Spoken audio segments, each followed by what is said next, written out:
एक 22 साल का लड़का परेशान होकर अपने दोस्त के पास जाता है। उसका दोस्त उसे देखते ही बोलता है कि आज से पहले मैंने तुम्हें कभी भी इतना ज़्यादा परेशान नहीं देखा। तो आज फिर ऐसी क्या बात है जिसके कारण तुम इतना परेशान हो रहे हो? इस पर वो उसे कहने लगता है कि आज रात मेरी गर्लफ्रेंड ने मुझे मिलने के लिए बुलाया है। ये बात सुनते ही उसका दोस्त ज़ोर-ज़ोर से हँसने लगता है और कहता है कि आज की रात तो तुम्हारी मज़े में कटने वाली है। फिर तुम परेशान क्यों हो रहे हो? वो कहता है कि जीवन में पहली बार मैं किसी लड़की से इस तरह से मिलने जा रहा हूँ। ये बात सुनते ही उसका दोस्त उसे एक एडवाइस देता है, सलाह देता है। कहता है कि अगर तुम पहली बार ही मिलने जा रहे हो, तो अपने साथ कोई शक्तिवर्धक दवाई या टेबलेट ज़रूर लेकर जाना, ताकि तुम्हारी पहली मुलाकात का ही इंप्रेशन उस लड़की पर इतना ज़्यादा पड़े कि वो ज़िंदगी भर तुम्हें भूल ना पाए। लड़का अपने दोस्त की सलाह के अनुसार शक्तिवर्धक दवाई अपने साथ ले जाता है, उस लड़की के घर पहुँच जाता है। दोनों लड़का और लड़की रात भर एक दूसरे के साथ संबंध बनाते हैं। इसी दौरान लड़का उसके साथ कुछ इस तरह से संबंध बनाने लगता है कि लड़की की मौत हो जाती है। अगली सुबह करीब 8 बजे लड़की के माता-पिता जब अपने घर पहुंचते हैं और अपनी लड़की को देखते हैं तो उसके शरीर पर एक भी कपड़ा नहीं होता। वो मृत अवस्था में पड़ी होती है। उसे देखते ही उसके माता-पिता की, उसके परिजनों की चीख निकल जाती है। वो रोने चिल्लाने लगते हैं। दोस्तों, पूरी बात मोहल्ले में फैल जाती है। मोहल्ले के लोग तरह-तरह की बातें करने लगते हैं, कहने लगते हैं कि आज का समय ऐसा है, किसी भी माता-पिता को या परिजन को अपनी बहू या बेटी को घर पर अकेला छोड़कर कभी नहीं जाना चाहिए। नमस्कार दोस्तों, मैं विजेंद्र सिंह भानु और आज की ये जो सच्ची घटना है, ये है उत्तर प्रदेश की। उत्तर प्रदेश में एक जिला पड़ता है कानपुर। कानपुर के थाना क्षेत्र सेवापुर की ये सच्ची घटना है। बात है 14 दिसंबर 2024 की। करीब सुबह के 8 बजे लड़की के माता-पिता, उसके परिजन किसी शादी समारोह को अटेंड करके अपने घर पर आते हैं। घर पर आने के बाद वो अपनी बेटी को आवाज़ लगाते हैं, उसे उसके नाम से पुकारते हैं। काफ़ी आवाज़ लगाने के बाद भी जब उनकी बेटी की तरफ से कोई रिस्पॉन्स नहीं आता, तो वो उसके बेडरूम की तरफ जाते हैं और जो ही दरवाज़ा खोलते हैं, उनकी आँखें फटी की फटी रह जाती हैं। उनकी बेटी के तन पर एक भी कपड़ा नहीं होता। वो बगैर कपड़ों के बेड पर पड़ी होती है। उसकी जो दोनों टाँगें होती हैं, वो घुटनों से मुड़ी होती है। ये देखकर जो उस घर के जेंट्स होते हैं, वो पीछे हट जाते हैं। लड़की की माँ अपनी बेटी को सँभालने के लिए उसकी तरफ आगे बढ़ती है। वो अपनी बेटी को जगाने का प्रयास करती है, उसके पैरों को सीधा करने का प्रयास करती है, लेकिन उसकी बेटी के पैर, हाथ पूरी तरह से अकड़ चुके थे। वो जल्द ही समझ जाती है कि उसकी बेटी अब इस दुनिया में नहीं रही, ये मर चुकी है। ये बात जानते ही उसकी माँ बुरी तरह रोने लगती है। लड़की का पिता और जो और परिजन थे वो भी वहाँ पर आ जाते हैं। घर में रोआ-पीटी शुरू हो जाती है। बात पड़ोस तक पहुँचती है तो मोहल्ले के लोग भी वहाँ पर आ जाते हैं। जब उस लड़की को बगैर कपड़ों में मृत अवस्था में देखते हैं तो तरह-तरह की बातें करने लगती हैं कि उस रात उस लड़की के साथ क्या हुआ होगा? किसने उसके साथ ऐसा किया है? ऐसा क्या वारदात हुई है जिसके कारण उसकी मौत हो गई? उनमें से एक व्यक्ति उस लड़की की लाश पर एक कपड़ा डाल देता है, तो एक व्यक्ति पुलिस के पास कॉल करता है।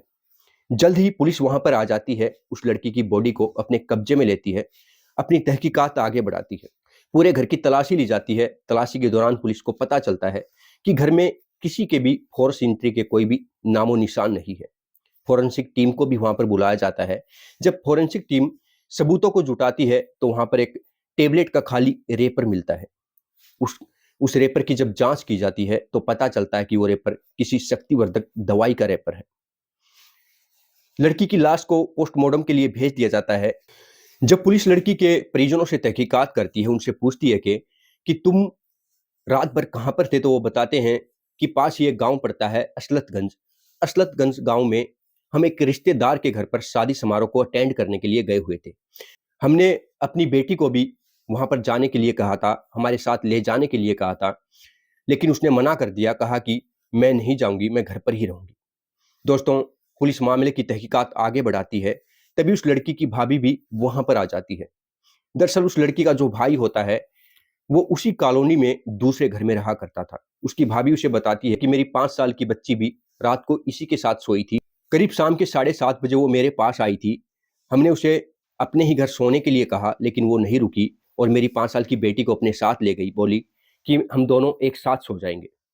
दोस्तों, जब पुलिस उस लड़की से पूछती है, तो वो कुछ ख़ास नहीं बता पाती, सिर्फ़ इतना कहती है कि एक लड़का यहाँ पर आया था, ना ही तो मैं उसका पता जानती हूँ और ना ही मैं ये जानती हूँ कि वो लड़का कौन था।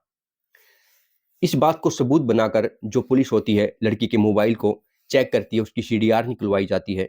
सीडीआर के बेस पर पुलिस जिस रात लड़की की मृत्यु हुई थी, उसी रात जिस नंबर पर लड़की ने बात की थी, उसको सर्विलांस पर डाला जाता है। उसकी डिटेल निकलवाई जाती है और पता चलता है कि यहीं से 20 किलोमीटर की दूरी पर एक गांव है मेदावा, उसी गांव का रहने वाला ये लड़का, उसी गांव का रहने वाला एक लड़का जिसका नाम कुलदीप कुमार उर्फ शोभित होता है। पुलिस संदेह के आधार पर उस लड़के को गिरफ्तार करती है, उसका रिमांड लेती है, उससे पूछताछ करती है। तो शुरुआत में तो लड़का मुकर जाता है, कहता है कि मैं उस लड़की को नहीं जानता, मैं वहां पर नहीं गया। लेकिन जब पुलिस वाले सख्ती से पेश आते हैं तो लड़का टूट जाता है और कहता है कि वो मेरी गर्लफ्रेंड थी। फेसबुक के जरिए मेरी और उसकी दोस्ती हुई थी जो बाद में प्यार में बदल गई। 13 दिसंबर 2024 को उस लड़की ने मेरे पास कॉल किया और मुझसे कहा कि कल की रात मैं तुम्हारे साथ बिताना चाहती हूँ, क्योंकि मेरे घर वाले एक शादी समारोह में जा रहे हैं, मैं घर पर अकेली हूँ, मैं उनके साथ नहीं जाना चाहती। ये रात मैं तुम्हारे साथ बिताना चाहती हूँ, तुम्हें आना ही पड़ेगा। मेरी गर्लफ्रेंड की बात मैं टाल नहीं सका। उसी दौरान मैं मेरे एक दोस्त से मिला जिसने मुझे शक्तिवर्धक दवाई लेने की सलाह दी और मैं शक्तिवर्धक दवाई लेकर लड़की के पास आ गया। करीब रात के 8:30 बजे हम दोनों एक दूसरे के साथ संबंध बनाने लगे। उसी दौरान जो लड़का होता है वो अपनी गर्लफ्रेंड से कहता है कि तुम्हारे और मेरे बीच में कुछ आ रहा है। लड़की कहती है कि तुम्हारे और मेरे बीच में तो कुछ नहीं है, हम दोनों हैं। तो लड़का उससे कहता है कि ये जो कपड़े हैं जो तुमने पहने हैं ये हमारे बीच आ रहे हैं, इन्हें निकाल दो। लड़की उससे कहती है कि सर्दी बहुत ज्यादा है, मुझे ठंड लग रही है, इसलिए कपड़े नहीं उतारते। लेकिन लड़का जिद पकड़ लेता है, उसे कहता है कि तुम्हें कपड़े उतारने ही पड़ेंगे, क्योंकि आज की ये जो रात है हमारे मिलन की पहली रात है और इसे मैं बहुत ज्यादा खास बनाना चाहता हूँ। लड़के के आग्रह पर लड़की अपने कपड़े उतार देती है। करीब 8:30 बजे वो एक दूसरे से संबंध बनाना शुरू कर देते हैं, पूरी रात भर एक दूसरे से प्यार करते हैं। लड़की को बीच बीच में सर्दी की शिकायत भी होती है और वो उससे कहती है कि क्या अब मैं कपड़े पहन सकती हूँ, लेकिन उसने कहा कि नहीं, आज की रात जब तक मैं तुम्हारे साथ हूँ तुम कपड़े नहीं पहनोगी। दोस्तों, ऐसे ही पूरी रात गुजर जाती है। करीब सुबह के 3:15 बजे लड़की बेसुध हो जाती है सर्दी के मारे। लड़का उसे उठाने का प्रयास करता है, उसे होश में लाने का प्रयास करता है, लेकिन लड़की उठ नहीं पाती। लड़का बहुत ज्यादा घबरा जाता है। एक तरफ उसे उसे हॉस्पिटल में लेकर जाना चाहिए था या फिर आसपास के लोगों को बताना चाहिए था, लेकिन वो ऐसा नहीं करता। वो अपने आप को बचाने के लिए वहां से भाग जाता है। लड़की वहीं पर सर्दी के मारे मर जाती है। लड़का उसे कहता है कि ये जो भी हुआ है ये हम दोनों की सहमति से हुआ है, मैंने ऐसा कुछ नहीं किया। पुलिस लड़के के बयान के आधार पर केस दर्ज कर लेती है। लड़की के माता पिता को ये बात बताती है, उसके बारे में बताती है कि उस रात तुम्हारी लड़की के साथ क्या हुआ था। तो उसके माता पिता भी शॉक्ड हो जाते हैं। जो और लोग थे, जो भी लोग इस बारे में सुनते हैं, इस कहानी के बारे में उन्हें पता चलता है, तो वो भी हैरान हो जाते हैं कि आज के दिन, आज के टाइम किसी बहन या बेटी को या बहू को घर पर अकेले छोड़कर जाना बिल्कुल भी सुरक्षित नहीं है। भले ही उस लड़का और लड़की का संबंध आपसी सहमति से बना हो, लेकिन पुलिस लड़के पर केस दर्ज करती है पॉक्सो एक्ट की तरह और उसे बलात्कार के चार्ज भी लगाए जाते हैं, क्योंकि लड़की की जो उम्र होती है वो 17 वर्ष होती है। दोस्तों, कभी कभी हमारे समाज में जाने अनजाने में कुछ ऐसा भी हो जाता है जिनकी हम कल्पना भी नहीं कर सकते। ये कहानी लोगों को शिक्षित करने वाली है कि हमें अपनी बहू या बेटी को कभी भी अकेले छोड़कर नहीं जाना चाहिए, उन्हें साथ रखना चाहिए सुरक्षा की लिहाज से। दोस्तों, इस सच्ची घटना को सुनाने का मकसद किसी की भावनाओं को आहत करना नहीं, बल्कि समाज को जागरूक करना है।